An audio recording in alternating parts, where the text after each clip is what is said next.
Yo, what's going on YouTube? This is your man KleverThumbs and I'm back with another build video. Now this is actually going to be my Spellshot Brr-Zerker build.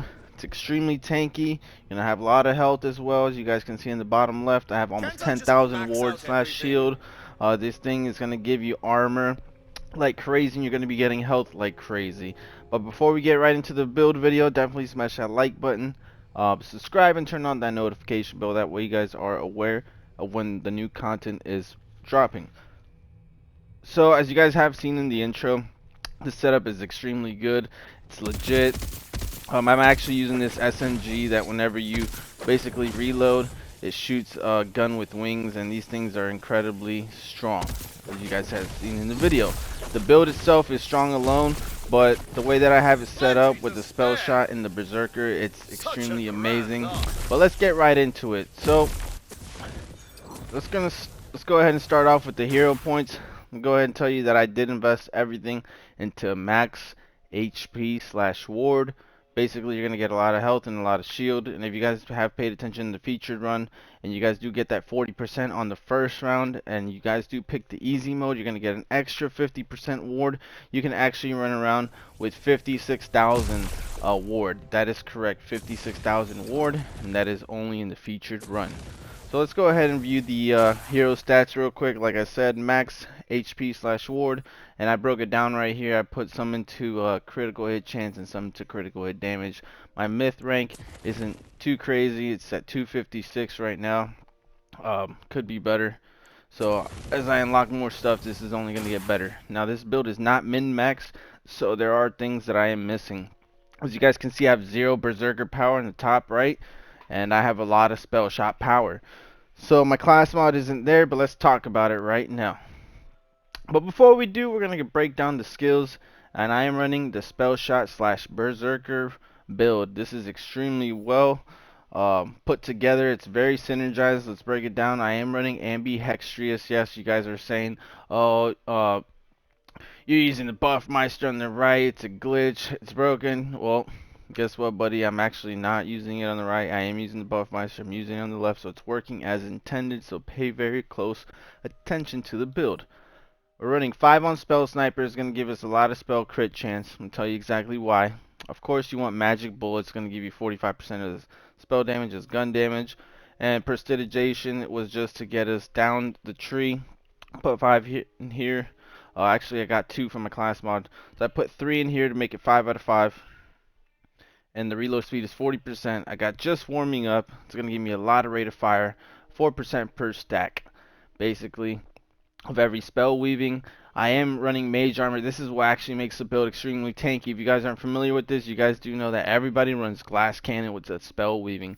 Not today, buddy. We're actually running the mage armor. So whenever the Fate Maker gains a stack of spell weaving, a portion of their ward is restored. Basically 10% is restored for every time that I get a spell weaving stack. I get a spell weaving stack by reloading. As it says right there, casting a spell or reloading gives you a stack. So you can already see how fast you're going to get this ward. It's going to be extremely crazy. I also do have high thread count. One of my class mod, and I put 1 more point, so that gives me +6 on the spell weaving stack. So I think I can get up to 11 right now. Imbued weapon is just going to give me more bonus damage. I did go with double knot because, as I said, I went into spell sniper. Now you guys can go into spell cooldown. I think I only found out that if you invest 5 out of 5, it only goes down by like 5 seconds. Plus, you're running spell shots, so I'm going to tell you why you don't really need to invest into spell cooldown. We're getting to it. So double knot is whenever the Fate Maker scores a critical hit with a spell, they're going to deal bonus gun damage of that gun's element. So basically, we're going to get 21% more damage if we use a skill that scores a crit. So that's why we were investing to crit. Moving on to the 1 slot 1 kill, of course, that's more gun damage per spell weaving. 11 times 4, that's 44% more damage. Moving on to the severed thread, gun critical hit chance has a chance to instantly reset all spell cooldowns. This has a short cooldown, so basically every 5 seconds you have a 15% chance. And when you're shooting a times 4, I'm pretty sure that's 15 times 4, so that's what, 60% chance each time you shoot. around. That's extremely crazy. I could be wrong. Either way, on an SMG, 15% chance is nothing. You're going to get that back basically every 5 seconds on your skills. Now, moving on to the Berserker tree, real quick. I did go into frost damage. I do want this to be like a spell, frost, kind of gun damage type of build. So, I do have a lot of frost damage increased by 20%. I have maxed out on Icebreaker. It's going to give us up to 30% against frozen enemies. You know, the closer that they are to being fully frozen, the more that the damage is increased. I did go 5 out of 5 on the old ways. The Fate Maker deals bonus damage and gains increased damage reduction the closer they are to the enemy. So basically 30% when you're very close to the enemy is the damage that you're going to get, and the damage reduction, can't speak today, is 30% when you're very close to the enemy. So you're also going to gain gain damage, and I said gain enemy. You're going to gain damage and gain damage reduction. And I did have one free slot. You guys can put it into reload speed if you want to. I went ahead and I threw it onto Relentless Rage. So basically, if you do go down, as long as you're shooting something, your meter is going to go up. And I basically been on the floor for a boss fight, and I was just kept shooting at him with the liquid cooling, and it was just not going down. I wasn't dying, and eventually I got back up. So this is going to help you out a lot, tremendously. Relentless Rage, especially if you're solo and you don't have someone to pick you up. This is going to come in clutch. Moving on to the inventory, don't want to take up too much more of your time. The weapons that I am using preferred are the Burgeoning Deodan of the Ranger. Yes, you're probably going, that's only 63 times 4. I don't know what, but this thing is shredding. This is the one that throws, when thrown weapon becomes a gun with wings and shoots enemies before homing in and exploding. So if you summon 3 of these, you're going to see how this is going to synergize with the build. I am running a Glittering Liquid Cooling of Impatience. This did get a huge nerf, 280 times 2 instead of 824 times 2. So there's that. I am running the Chilling Nightshade of the Peak, which is a 111 times 4. On spellcast, increase frost damage by 30% for 5 seconds. The same thing on this one. This is on spellcast, increased damage dealt by 15%. That's the burgeoning part. I do have this to build my stack, so before I go into a boss fight or a round, after I do like the raid guiding of the blue element ball into the other whatever, and I do that, I'm not doing any of my stacks, so this is what I use to get all my stacks. Sorry guys. So moving on to the rings. Oh, sorry, the pickaxe. I just got a Chilling Goblin Pickaxe of Blistering. This is going to give you, every time you pick up gold, you're going to get movement speed, spell cooldown rate, and a lot of goodies. This stacks up to 5 times. My rings are the same exact thing. They're going to give me gun damage. They're legendary volatiles. The only thing that I'm looking for here is the SMG critical hit damage. The assault and the shotgun could be different, and it would help out the build tremendously. That's why I said it's not min-max. And while ward is full, effects are gained by 100%. So you hear that? While ward is full. This gun right here, you're going to be reloading. And as we talked about it with the skill tree, mage armor, you're actually going to get back armor as you reload. And as you're reloading, you're also going to be summoning out these guns with wings, basically. So that's going to help this out tremendously. You're going to get a lot more SMG critical hit damage while you're full of ward. Make sure that basically this is the vibing body rune. So make sure that you try to have this at least enchanted while health is full. Gain 25% gun damage and 25% critical hit damage. This is going to come in clutch with this body rune, because the rune on this one is whenever you kill an enemy, you restore 15% of your maximum health. And you're also going to deal 20% bonus fire damage for a short duration. You're getting that plus 25% maximum ward. And this is an inscribed, which means that unique rune abilities are shared across all players equipped with a rune ward. So not only are you going to get this, but your team, especially if you're running in a 4-man. This is going to come in clutch. This is a pretty decent piece. I can't change it if I wanted to, but this is how it's going to stay. This one right here could use a huge improvement. As you guys can see, I do have Spellshot and Spore Warden. I started off with the Spore Warden, and I went over to the Brr-Zerker, and I just noticed a huge difference from this, because I didn't have to use companion points here and there on the Spore Warden. Sorry, on the Berserker, as I had to with the Spore Warden. So I'm still using the same thing. I'm getting 2 things for Spellshot, you know, sever the thread, and I'm getting +3 on the gun reload, and I am getting +1 on the Spore Warden movement speed, I think, in the reload speed or rate of fire. Anyways, I'm not too worried about that. I'll take a hit. This is a great piece. If this had Berserker and it gave me +1 on like the frost damage or something, that would be amazing. 21.1% all damage dealt, 42.2% gun critical hit chance, and 35.1 gun damage. Total critical hit chance is reduced by 50%, but critical hit damage is increased by 50%. So this is already good because we have a lot of crit chance already invested into the build, so we can afford to take this hit to gain more critical hit damage. Moving on to the necklace. The necklace is actually frost damage and spell shot power.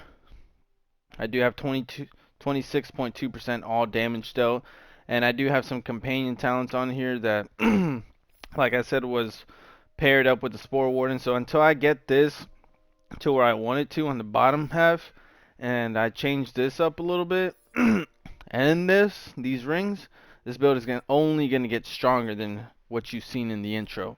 Now moving on to my skills, yes, I am running the Jacketed Buffmeister on the left hand slot. Everybody knows if you put the Buffmeister in the right slot on Ambihextrious, it is broken because you can pull damage from your left slot. But let's not talk about that. Let's talk about how legit this build is. So the Jacketed Buffmeister is a volatile, the 219 Frost. It's going to give me 2 spell charges and Zap and Pew. Zap is actually going to give me that 80% more skill damage, I believe. And as well as Pew. Pew's going to give me a bunch of stuff. Weapon handling, rate of fire, reload speed, damage, I believe the whole 9. Anything that's weapon related you're going to get from Pew. So I'm using this to give me that extra little buff that I need to make the build stronger, and I am running a Furious Quaking Sunder. Now if this was volatile, this would make the build even stronger. So basically my enchanted on here, did I talk about this one? My enchanted is Jacketed, so basically on spellcast increase gun damage by 30% for 10 seconds. You already know this is a spell, so just activating this is going to activate my 30% gun damage. As well as some other things on the build, like this spell shot. After casting a spell, increases gun damage by 20% and fire rate by 30% for a short duration. So you already see that this gun is getting a lot of gun damage and rate of fire. You have spell damage and you have a lot of frost damage at the same time. Now what makes this particular piece so special, if you guys actually go down to the bottom and read, I'll read it with you. It sends a second burst of energy through the fissure, sending another shock of damage through the original damage area and branching out towards nearby enemies. If you don't understand what the hell that means, basically watch this. This Quaking Thunder, if there was an enemy here, there, it will find it. Just by activating this, you guys can see that it's going and it's looking for things. It's spread out right there. That was a little better. So what I would do is I would pop my Buffmeister, and as you guys can see, my skill down is not that bad. I'm actually getting back the Quaking Thunder. So what I would do is I would pop my Buffmeister and hit this right here, and this thing just goes, and I believe it goes through walls if I'm not mistaken. Sometimes it corrects itself with elevation. It'll drop off and go to the floor and just keep going to the enemies down below. But you guys can do some serious testing with this yourself. Definitely try this build out. It is amazing. I'm in love with it.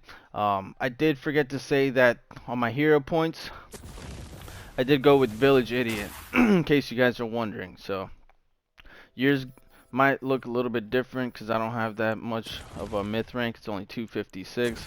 But if you guys can make this build stronger, go ahead and try that. This SMG right here is actually very good.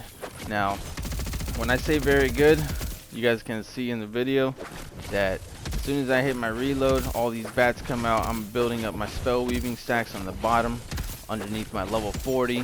Once I hit 11 stacks, I hit my Buffmeister, pop this, do a couple shots, I'll get my skills back. And I do have 2 charges for each one, so I have 2 Buffmeisters and 2 Buffmeisters and 2 Quaking Thunders. That's pretty much the build, guys. I'm going to drop some gameplay at the end. Me and my buddy are running the same exact build, I believe the same exact pieces, and we are just tearing things up. So as far as the guns, you guys can run different guns. You guys did see in the beginning I have a glittering Fear Not of the Champion. This is going to throw a gun with wings. This is a frost one, it's really good. This is a Hydra, multi-headed Hydra. 480 times 2 is extremely good. It's volatile. I also have a one that turns into a pixie, frost damage. I have all types of things here. But this is the build, guys. Definitely check it out. If you guys do like what you see, smash that like button, subscribe, and turn on the notification bell. And I will see you guys on the next one. Peace!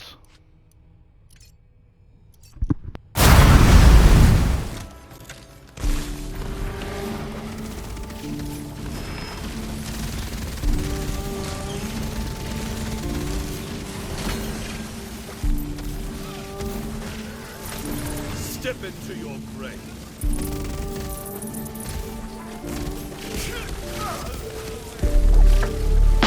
Are you really so eager for destruction?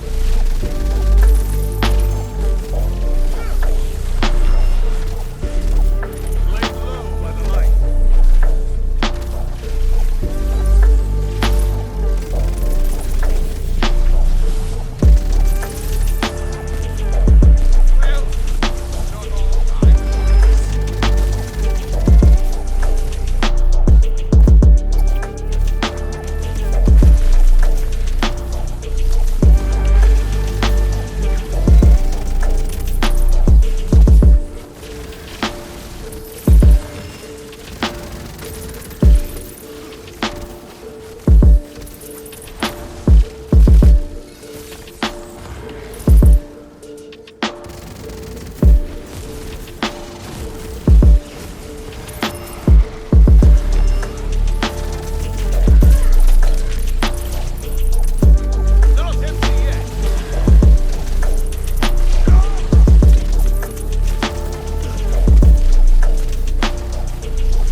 More in the chamber.